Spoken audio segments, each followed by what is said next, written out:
Bonjour à tous. Comme vous le savez, au refuge, nous avons créé il y a quelques années un organisme de formation pour lutter efficacement contre la maltraitance animale et surtout les situations de maltraitance liées à la méconnaissance.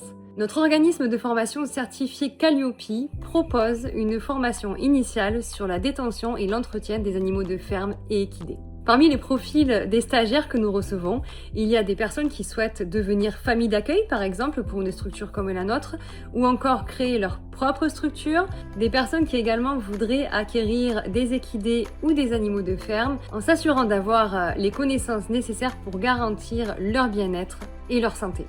Nous avons aussi accueilli une personne avec un profil particulier. C'est une femme qui a été accusée de maltraitance sur ses équidés.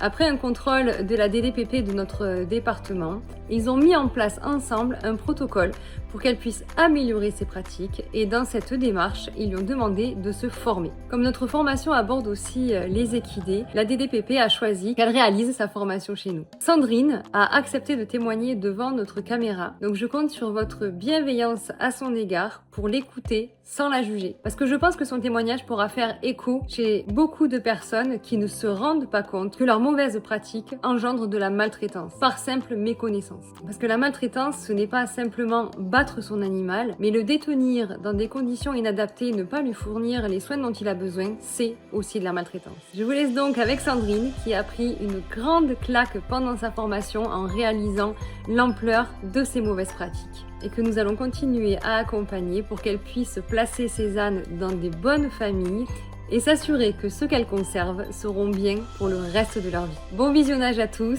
et merci pour votre écoute.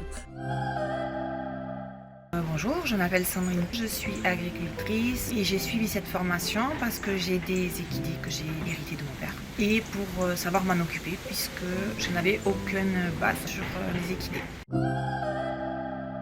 À l'heure actuelle, j'en ai 9. Du coup, ils reproduisent, c'est des ânes. Et je voudrais arrêter la reproduction parce que ça gonfle trop le troupeau et ça devient très pesant.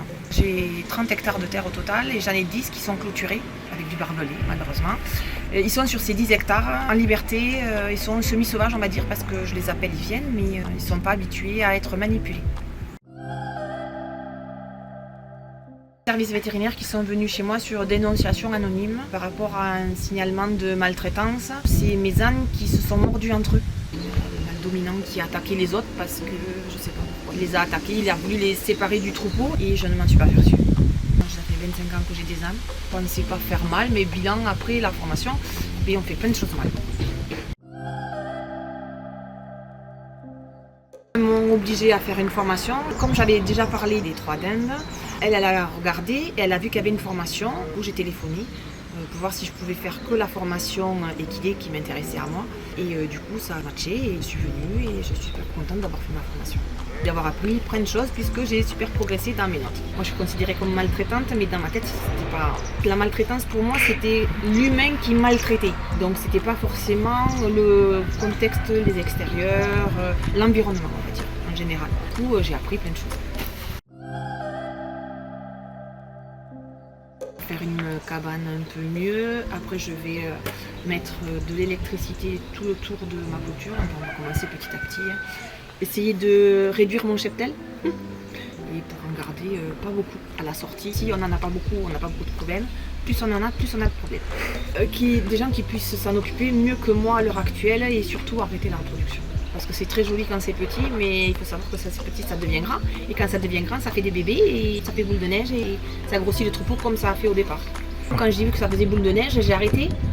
Mais ce que j'avais pas pensé, c'est que mes petits, qui étaient des mâles, ils sont devenus grands. Et du coup, ça continue la reproduction. La castration, du coup, j'ai réglé la castration de mes 2 ânes.